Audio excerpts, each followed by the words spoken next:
Welcome to Norse Mythology, the unofficial guide. It's unofficial because I'm neither a credentialed academic nor a time-traveling medieval Norse pagan, but I deal with this material directly from the sources, interpreted through the lens of the experts and their opinions. If you're looking for depth and detail in a simple and accessible way, then you're in the right place.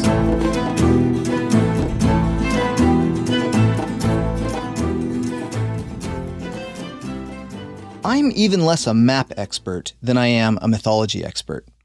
But I can still say pretty confidently that the human understanding of the globe is something that we've had to work on slowly and steadily over time. I'm not sure where you draw the threshold for the first complete world map, but the earliest map I could find that at least showed continuous coastlines for continents in both the East and West hemispheres comes from 1527. It's called the Padrão Real, and it's by Portuguese cartographer Diogo Ribeiro, and it relies on information gathered during Ferdinand Magellan's pioneering voyage around the world. Even then, it's still missing Australia and Antarctica. By now, all the gaps in our modern understanding of the Earth's geography have been filled in over hundreds of years of world travel and with things like satellite imaging. But imagine living in a context where the world might as well be stretching out infinitely around you in all directions. The world map as you personally know it is dark and unknown outside the areas where you've traveled. Of course, you're aware that others have traveled farther than you, and you do have access to material goods moving along the trade routes. But even if someone else in a land far, far away has already figured out the size and shape of the Earth using math and astronomy, that information probably isn't available to you personally. In this thought experiment, there's no internet or phones. And if this context is meant to resemble ancient Germanic society and its precursors, not even books. What you probably do know is that the farther away you get from home, the people start to look, sound, and behave more and more different from you. In fact, you may be aware that you can travel for thousands of miles and the world just keeps on going and going. Go far enough and the climate changes, and even the plants and animals become more and more different. What wonders might you discover if you could just travel far enough through that vast and unknown wilderness? This is something like the context the migratory Indo-Europeans were living in when they left the Eurasian steppe and started making their way across the Eastern Hemisphere. And it's still pretty close to what the average Scandinavian farmer was probably still experiencing 3,500 years later. Even by the time Norse Greenlanders made their way to North America roughly around the time of Christianization, every new venture into the unknown was still yielding the discovery of new lands, new creatures, and new kinds of people. Abandoning our modern knowledge of the globe and even the greater universe is crucial for understanding ancient cosmological models.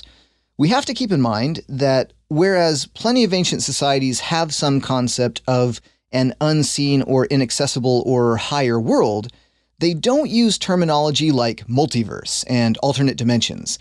And the stars, for instance, are sparks from Muspel thrown into the sky by the gods.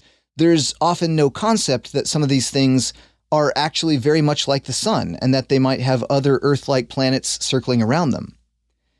When we start to try and piece together a model of how the universe is shaped in the Norse mindset, it's easy to fall into the trap of leaning on famous drawings from the 19th century depicting things like 9 spherical worlds nested in the branches of a giant tree floating in space. But this is problematic for a few reasons, not least of which is that there is no such thing as the 9 realms of Norse mythology.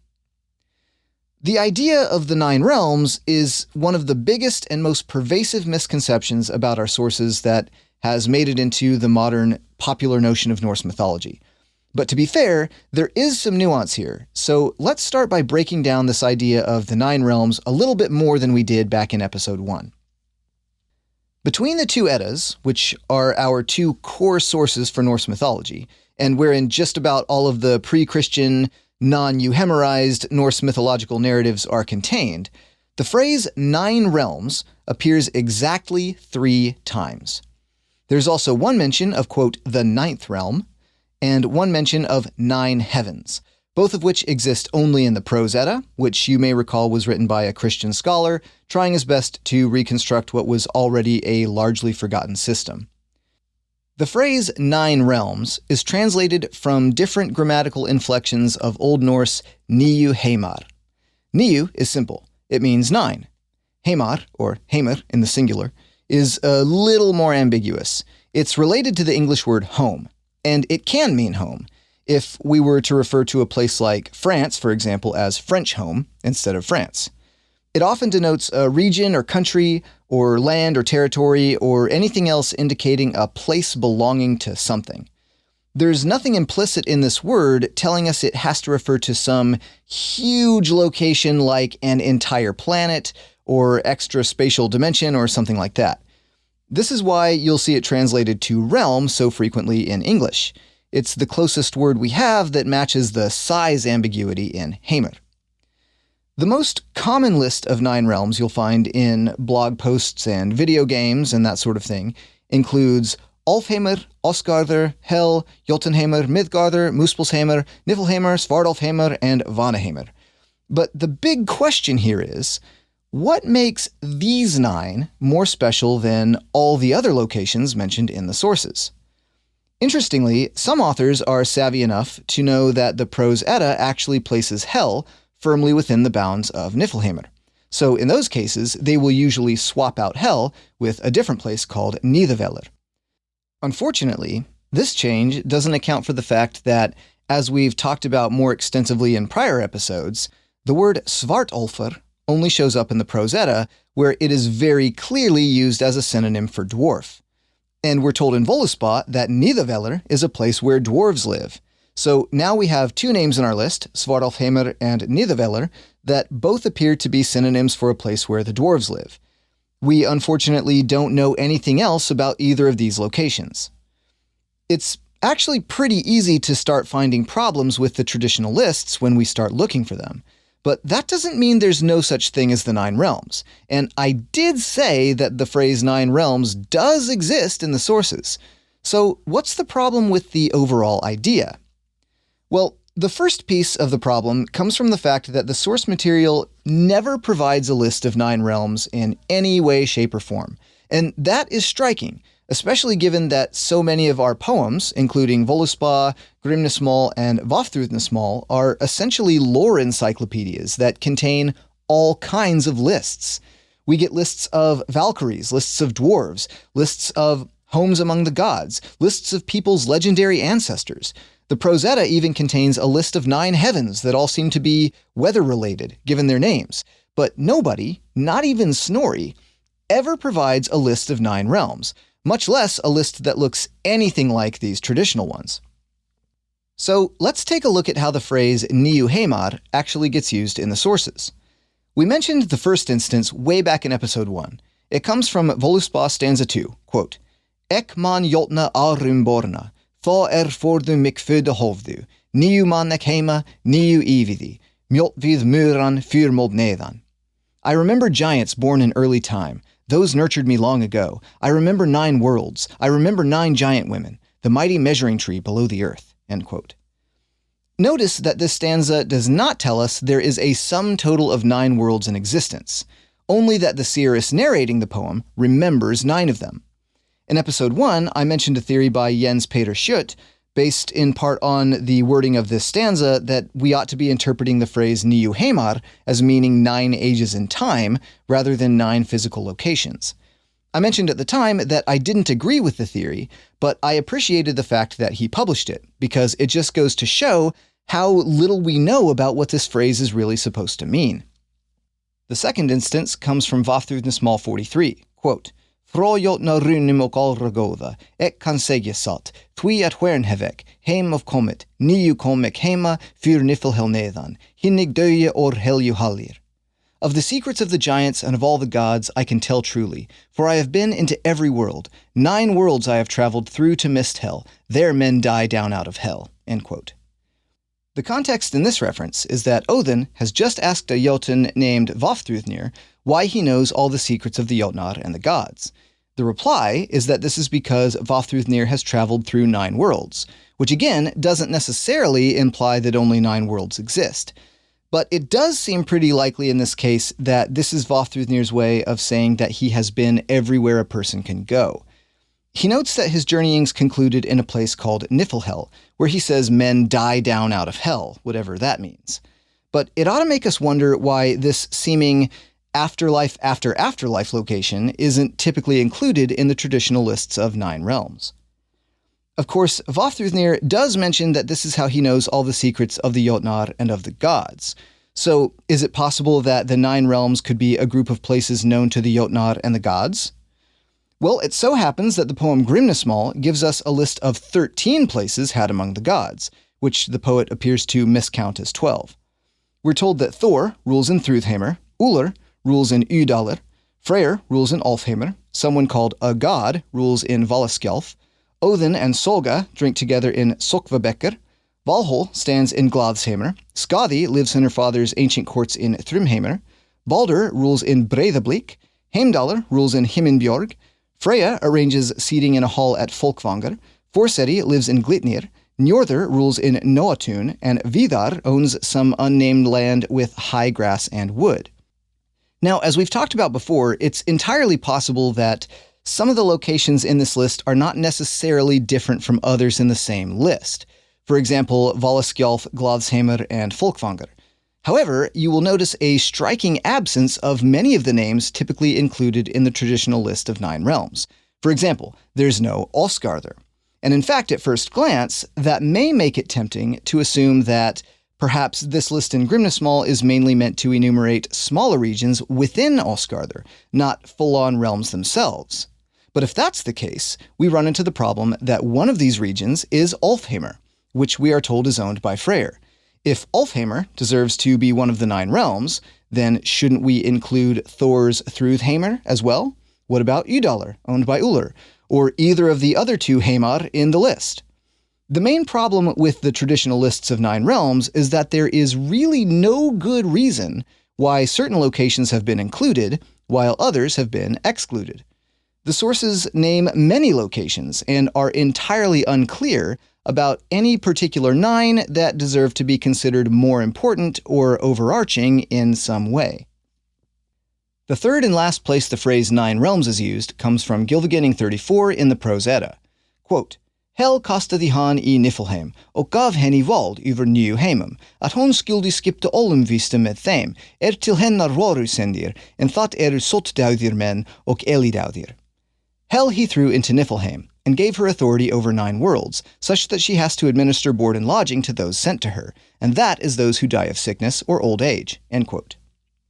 This, of course, is given to us at the moment where the gods have discovered Loki's 3 children with Angrboda, and Odin is getting rid of all of them in unique ways. What's fascinating is that here again, there is no direct implication that only 9 worlds exist, and no clue at all given as to which worlds are being referred to.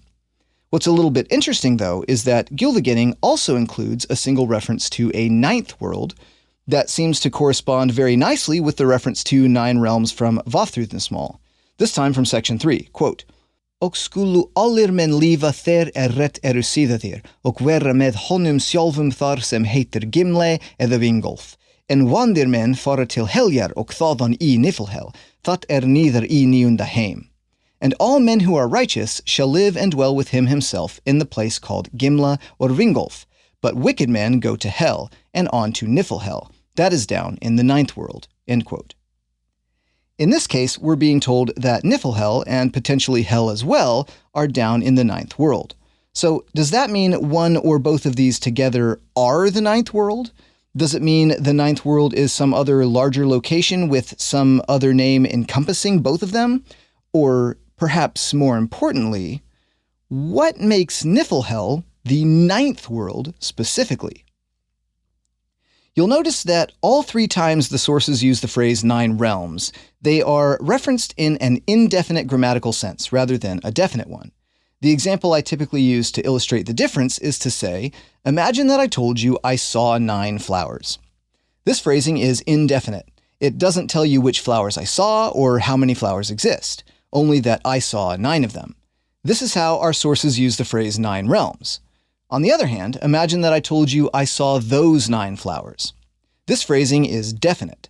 It implies there's a specific set of exactly 9 flowers that you and I are both aware of. The sources never use this kind of phrasing when talking about 9 realms. To be fair, Norse poetry does tend to try and avoid definite articles in most cases. However, it's worth noting that 1 out of our 3 references to this phrase is in prose, and it is similarly indefinite. This in itself doesn't prove that the ancient concept of 9 realms was always indefinite, but I bring it up here to illustrate that we have absolutely no attestations at all of it being definite, or in other words, of it being a discrete, well-known list of 9 realms. And as I've already mentioned, we are never given even a decent hint as to what any list like this ought to include. What we do know, as I mentioned in episode 1, is how important the number 9 is, both religiously and poetically, in Norse and more broadly Germanic culture. With that in mind, there are 2 fun theories we can start to piece together about the phrase 9 realms. The first starts to take shape when we notice that every single time this phrase is used in the sources, there's an association with death. In Völuspá, the seeress who narrates the poem is almost certainly already dead, having been temporarily resurrected by Odin. She remembers 9 realms.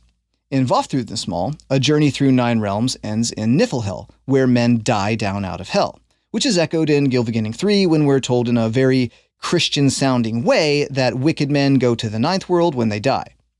Then lastly, in Gylfaginning 34, Hel is given authority over 9 realms to take charge over people when they die.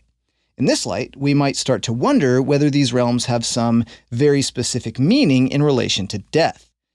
Maybe they are intended to be 9 realms of the underworld. Maybe Schutt was onto something with his idea about ages in time, and this is some kind of representation of a progression towards the end, or perhaps a reference to different stages in a person's life with hell at the end. But personally, I think the most likely answer is that the phrase 9 realms is just a poetic way of saying everywhere in the world, maybe not too dissimilar from a phrase like sailing the 7 seas. I'm pulling this from mainly 4 pieces of evidence. First, I think the fact that Vafthrûdnir ends his journey through 9 realms in Niflhel is probably the one and only reason Snorri called it the 9th world in Gylfaginning. If Hel/Niflhel/Niflheimr was anciently considered the 9th realm, or if this is Snorri's interpretation, either way, it could simply be because the realm of the dead is the last realm where everyone eventually travels. Secondly, 9 is an absurdly common number in pagan-era poetry that seems to be used almost any time a poet needs to tell us how many items are in a group that's larger than 3. Regardless of how many locations may be named throughout the source material, if a poem is going to mention a numeric group of them, we honestly ought to be a little surprised if the number we're given is anything other than 9. Third, as I mentioned, we always see an indefinite 9 realms and never a definite the, these, or those 9 realms, even in prose. So we have no indication that there was ever a specific set of 9 named realms that people were actually expected to know. Lastly, I think it's telling that no list of 9 realms is ever listed out for us, even though so many of our poems take special care to make all sorts of lists of important things. And of course, if you go through all the locations described in the sources yourself, trying to piece together which ones ought to be considered part of a special 9, you will have a very difficult time explaining why certain realms should be included and others should be excluded. But if the phrase Niu Heimar was never meant to imply that there are 9 planets floating around on Yggdrasil's branches, and that part at least is certain, it means that they have to be somewhere. And if they're not distant planets or alternate universes or extra dimensions, where are they? Where's Osgarðr, for example, or Jotunheimr? Snorri gives us a cosmological model in the Prose Edda that we've used pretty extensively so far on this show. But it's worth noting that this model has been criticized in varying degrees by different scholars, either for being too heavily influenced by Christianity or for being too rigid. So I think it's time we took a closer look at it. In Snorri's version of the story, after Odin and his brothers kill the primordial Jotun Ymir, they create the world out of different parts of his corpse. Whereas previously there had only been a misty cold realm in the north and a burning hot realm in the south, with a giant empty void between them. The gods create land from Ymir's body and oceans from his blood. They create the dome of the sky from his skull and the clouds from his brain. In the center, they place the lands of Midgardr, where humans live, and they surround it with a ring-like sea, and then place lands for the Jotnar beyond the sea. Asgardr itself is described as being somewhere within Midgardr, somehow existing simultaneously, quote, both on earth and aloft, end quote. And various other places are described as being, quote, in heaven. For instance, Urðarbrunnar, where the Norns hang out, and most of the dwelling places of the gods are placed by Snorri up in heaven. The location of Yggdrasil is not entirely consistent in Snorri's version, but he does make mention of how both its roots and branches are positioned within the world. In Gylfaginning 15, he explains, quote, "The ash is of all trees the biggest and best. Its branches spread out over all the world and extend across the sky. 3 of the tree's roots support it and extend very, very far. One is among the Aesir, the second among the frost giants, where Ginnungagap once was. The third extends over Niflheim," end quote. So, in the only description of the location of Yggdrasil's branches, we are told that they extend across the sky, spreading out over all of the singular world. Snorri explains that its 3 roots are among the Aesir and Hrimthursar and extend over Niflheimr. A few sentences later, he adds that that third root, or in other words, the one extending over Niflheimr, also, quote, extends to heaven, and beneath that root is a well which is very holy, called Weird's Well. There the gods have their court. Every day the Aesir ride there up over Bifrost, end quote. Note that he's already told us one of these roots is among the Aesir, but that a different route extends to heaven, where Urðarbrunnar is located, and that the gods have to traverse Bifrost to get there every day. This is just slightly different from what we learn about these roots in Grimnismal 31. Quote, "3 roots there grow in 3 directions under Yggdrasil's ash. Hel lives under one. Under the second, the frost giants. Under the third, humankind," end quote. The main difference between these 2 explanations is that whereas Snorri tells us one of the roots lies among the Aesir, Grimnismal places this root among humans. I tend to prefer Grimnismal's version for various reasons. For one, it's pre-Christian, so it doesn't keep trying to force everything up into heaven like in Snorri's version, where his obsession with placing all divine locations in heaven seems to require him to make one of these roots take a weird right-angle turn straight up into the sky so that it can be placed near Urðarbrunnar. Grimnismal's description also looks to me like Yggdrasil's roots are demarcating the singular world into 3 overarching realms. The realm of humans, which we see and experience every day, the realm of Jotnar, which is largely supernatural and otherworldly in a sense, and of course the realm of the dead.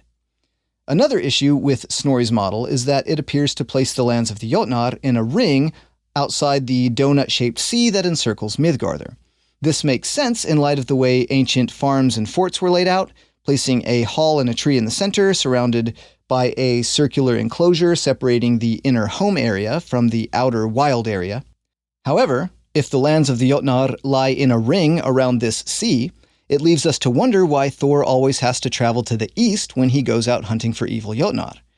It also doesn't jibe very well specifically with the story where Thor goes fishing for Jormungandr. Remember that Snorri places the world serpent in the donut-shaped sea surrounding Midgardr. But in this story, after traveling east all the way to Heaven's End to reach the home of the Jotunheimr, Thor must then row further out into the sea to reach the place where the serpent lies. So in this case, it would appear that Jormungandr encircles the lands of the Jotnar as well. One scholar, Eldar Heide, wrote a fascinating paper about this called Contradictory Cosmology in Old Norse Myth and Religion, but Still a System, back in 2014. In this paper, Heide presents an idea for a Norse cosmological model that I think comes very close to what reality probably was in ancient times. So we'll go through it together. My main critique of this paper is that he uses certain language and terminology like bubbles and passageways that can be hard to see past when trying to comprehend the fundamental idea he's really trying to convey. But he starts off strong by summarizing previous scholarship, acknowledging the inconsistencies in the source material, and providing a great list of some really fascinating points that showcase relative locations between places in the sources. With regard to Hel, for example, this is a place that is often described as underground, but when a character journeys there, they typically do it by riding northward and down, over an above-ground road, or even by having their bodies shoved out to sea in a boat, which is then set on fire. When Skirnir begins threatening the Jotun woman Gerður in an attempt to get her to marry Freyr, he tells her that she will be placed up high in an eagle's nest, turned towards Hel, with her back to the world, indicating that Hel seems to be a place outside the rest of the community and far away from everything. To reach Gerður in the land of the Jotnar, Skirnir has to travel across wet mountains and through both darkness and a flickering flame. Although Thor consistently makes his travels into the east, and although Völuspá supports this idea by mentioning that the Jotnar will sail into the Battle of Ragnarok from the east, Snorri places Gerður and other lands of the Jotnar in the north, and another Jotun, Surtur, is of course set to come up from the south at Ragnarok. Snorri's model is somewhat supported, however, by various sources in which water does have to be crossed in order for the gods to reach the Jotnar or for them to reach each other. And if not water, it's the Rainbow Bridge, or it's flight through the sky, like Thor with his chariot, or like Loki with his feather skin. As I mentioned, Hymir is said to live east of the river Elivagar at Heaven's End. Heaven's End is also where we are told the eagle-shaped Jotun Hraesvelgr sits creating the wind. But Jotnar can also show up right in the middle of the world. The poem Harbardsljóð depicts Thor fighting enemies on the real-life Danish island of Lasse, for instance.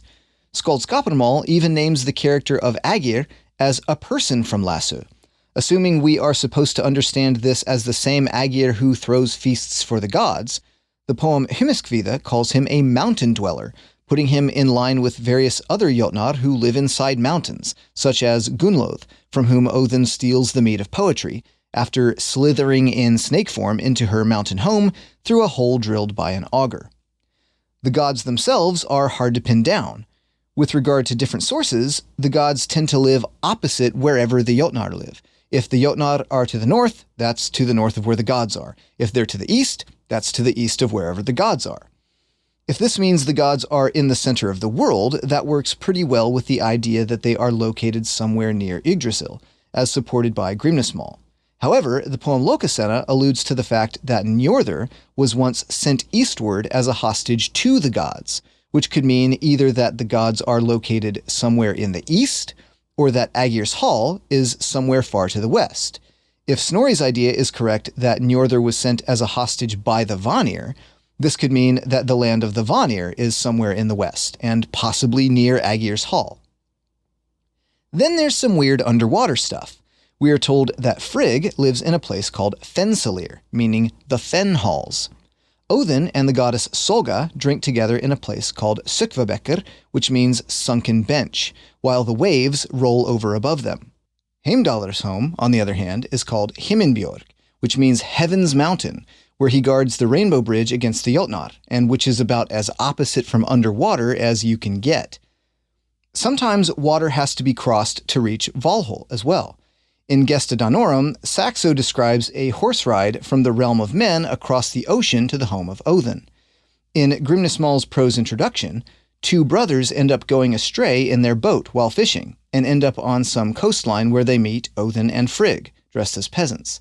In Fra Dauða Sinfjotla, a character named Sinfjotli is poisoned to death, and is then taken across a river by Odin, whereupon the two disappear, and we learn from the poem Eriksmal that Sinfjotli has ended up in Valhall, a place that Helgakvida Hundingsbana II describes as west of Heaven's Bridge, and has the hero Helgi arriving there by way of, quote, the flight road, which would seem to imply that it is somewhere in heaven after all. Except that back in Gesta Danorum, the hero Haringus ends up in a place that looks very much like Valhall, after following an old woman down through the floor near the hearth. There's also a fascinating little tidbit in Oyrbygja saga, where a Thor worshipper named Thorstein Thorskabiter drowns, but one of his servants sees a mountain in Iceland called Helgafjell become opened up on the north side, and inside of it there's a very Valhall-like scenario going on, with large fires and tons of clamoring people making a great clanking of drinking horns. And the servant hears from these people that Thorstein has been received into this place and invited into the high seat next to his father, who has also passed on. I don't want these examples to go on forever, But Heide also notes a few reasons to believe that Valhall was sometimes thought to be accessible by various passageways underwater as well. One of the main takeaways from all this, especially when we start combining it with even further examples of more localized folk belief and ideas found in more sagas, is that the means by which a person could travel to the otherworld are likewise localized, just as we ought to expect from an ever-evolving oral system where the line between religion and folklore isn't exactly clear. But in spite of all these seeming contradictions, Heide still detects a system that would allow us to get some kind of picture of the overall mythological landscape of the world. Heide believes that gods and humans don't live in the same realm. Instead, gods and other supernatural creatures live in what he calls otherworld, and which he defines as, quote, the world beyond that which is reachable by natural means, end quote. Any given realm, therefore, has some maximum distance one can travel, some maximum height that can be attained, and some maximum depth that can be reached by natural means prior to the existence of modern technology. And this constitutes what he calls a very wide, very flat bubble. But this doesn't mean that the bubble is trapping you in. It's not a literal physical bubble with some membrane around it.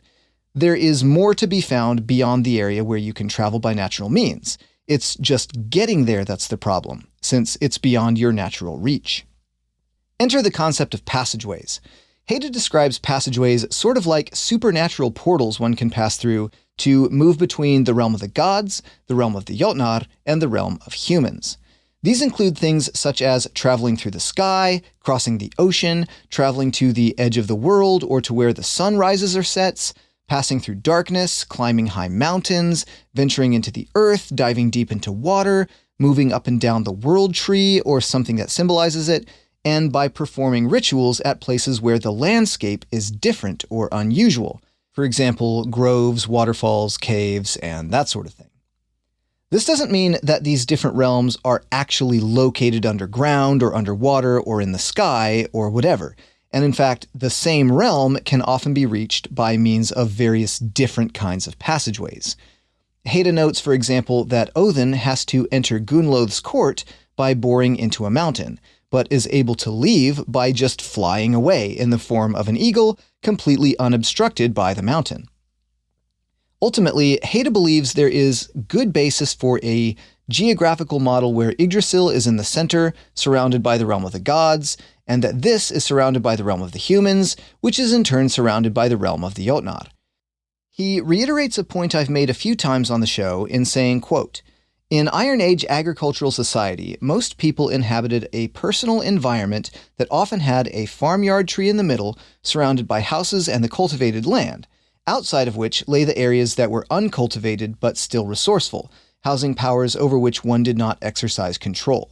This is in accordance with the world of the gods, having the world tree in the middle, surrounded by the homesteads of the gods, outside of which are all the others, whom the gods do not fully control, but which represent important resources and potential.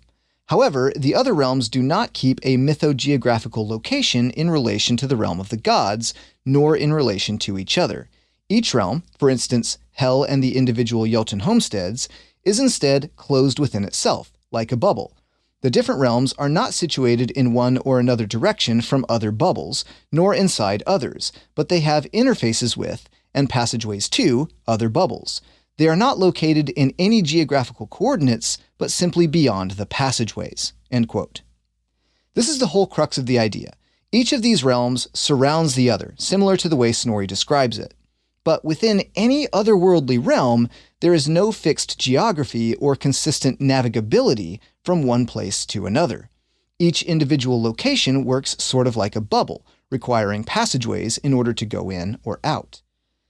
It's a good idea, but I personally think it falls a little short in the way things are described. Heide notes that mythological geography is always tied to myths and is subordinate to narratives. Only two worlds are ever in focus at a time, and there is no canonically accurate physical map of the cosmos being shared among ancient Norse pagans. So now we're going to take a passageway out of the realm of expert analysis for a moment, into the bubble of my own interpretation that draws pretty heavily from Heide's, but is maybe even a little less rigid. At the beginning of this episode, I asked you to imagine the world almost like a potentially infinite canvas of mappable territory, in a context where most of what we've learned about the Earth in the last 1,000 years is inaccessible. Imagine that you are looking down at this canvas, preparing to draw a map of the known world. You begin by drawing your home and the neighborhood around you. You continue drawing until you've filled in every place you've ever been. But as you take a step back, it's clear that everything you've drawn, including all the towns you visited and all the coastlines you know, constitute only a small fraction of mappable space on this otherwise empty canvas. You know that somewhere in the center of this world ought to be the axis mundi, the tree Yggdrasil. So you take a few steps far away from the place on the canvas where you've drawn the world you know, and you draw a tree. You know there ought to be a well here and a hall owned by the chief of the gods, so you draw those as well. Maybe you even have some idea in your mind how the homes of the gods are mapped out, so you draw a full town here and label it Osgarðr. You see that Osgarðr is separated from the world you know by a vast area of unknown territory. And if you're being honest with yourself, you've really only guessed at where the center of this canvas should be. Should Osgarðr really be to the east of you or to the west? Is it a little more north or south? You can't be sure. All you know is that it's somewhere that's supposed to be the center, and you've chosen a way to represent that on your map. On the other hand, you know that the realm of the Jotnar ought to be out there somewhere in the world as well. So you walk back past your known world on the map, a few steps in the other direction, and start drawing some places you remember from mythology. You draw Thrymheimr, Geirröðugarður, and various other Jotun homesteads. But where should they be in relation to each other? You aren't sure. You just know that they are somewhere way out beyond anywhere you've ever been, and so way out there on the canvas you draw a few little independent areas of detail. Between all of these locations, there are great swaths of empty canvas, representing unknown terrain that would have to be crossed in order to reach these areas. In this sense, each filled-in area of the map is somewhat similar to one of Heide's bubbles, but there's no reason to think they are independent realms of existence that are completely unreachable except by magical means. Instead, they're all part of the same world. It's just getting to them that's the problem, since they're beyond your natural reach, and you have no idea exactly where on this potentially infinite map they should be. But in the stories you tell your children and grandchildren, gods, Jotnar, and humans sometimes need to visit each other's worlds. We've got to have some way to get there. So what do your characters do? They cross nearly impenetrable barriers like high mountains and nearly impossible distances like vast oceans, all the way to heaven's end, or they take supernatural bridges through the sky that could lead them from here to there to anywhere. Or they wander into liminal and mysterious spaces such as darkness or caves, or they get lost at sea, spaces where it's impossible to know exactly what geography is around them, and even how far they've gone. And then, coming out on the other side of this kind of space, they find themselves in an otherworld of sorts. In some cases, they'll reach these areas simply by passing through magical doorways. As Heide and I would agree, none of this means these otherworldly locations have to be in the sky or underground or anything of the sort. You simply need a narrative way to get your character from a known place on the map past the unknown empty canvas to another known place on the map. And in that respect, it doesn't matter exactly where these locations are in relation to each other. And we can still easily say that the realms of gods, humans, and Jotnar loosely surround each other in some way. They can simultaneously be part of our world and also the supernatural otherworld. What I'm trying to avoid here with my own spin on Heide's take is rigidity. In a context where there may not be many cosmological maps circling around, and given that cosmology is something that has to be passed from generation to generation, largely by average folk, it makes sense to me that we need a simple system that allows for fluidity and easy transmittal. But even if this interpretation is correct, there are still some tough questions raised by conceptualizing the world in this sort of pattern of concentric circles. For example, where exactly is the realm of the dead in this model? The author of Grimnismal apparently thought it was important enough to dedicate an entire route of Yggdrasil to it. Should we agree that it is kind of northward and downward, as a lot of sources suggest? Does that mean we should consider it part of Niflheimr? And would that mean we have to canonize Niflheimr as part of Jotunheimr? And how exactly can you, in your daily life, interact with beings located in places so far away? Because we do know that Jotnar interfered with the human world all the time, and that humans were able in various ways to interface with their deities. Heide notes that modern religions are still tackling these types of problems today. He gives the example of a Christian widow who believes her husband is in heaven, but when she wants to speak with him, she visits his grave. She doesn't have to make the journey all the way to heaven, wherever that is, to communicate with her husband, because the place where the body has been laid is special in a way, and it serves as a kind of linking point between the living wife and the deceased husband. Similarly, a pagan temple or a sacred grove, or a tall post in the middle of town, or an idol carved out of wood can all constitute linking points to the other world when it is unrealistic to make a journey all the way there. In some way, in a more animistic worldview, something like an idol of Thor, for example, can literally be considered Thor himself, existing in your world, or possibly an aspect of him.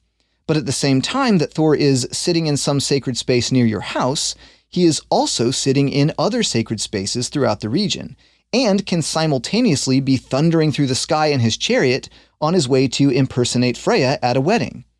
These are the kinds of things gods can do, and they don't really pose a cosmological problem.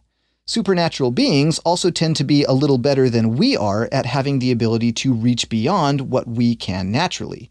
They have horses like Sleipnir that can ride over the sea and sky, and great shimmering bridges that can connect to any point in the world.